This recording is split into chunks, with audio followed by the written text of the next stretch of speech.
Danas se u moju zgradu doselila nova obitelj.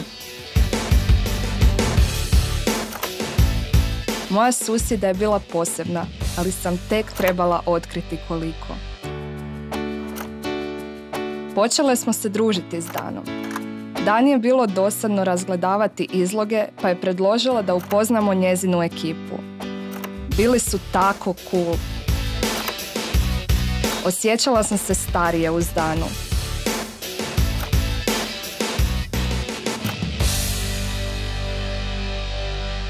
We have a good thing, a sweet thing. You treat me like the way you should.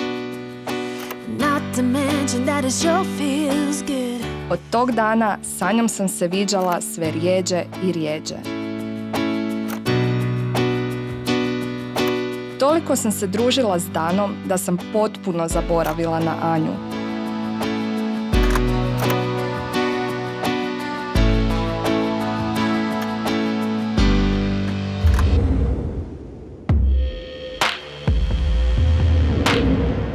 U jednom trenutku mi se činilo kao da se društvo zatvorilo prema meni.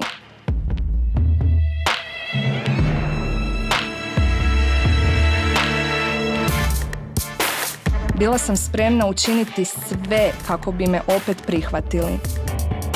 Znala sam da je krivo krasti od roditelja, no toliko sam željela opet biti cool.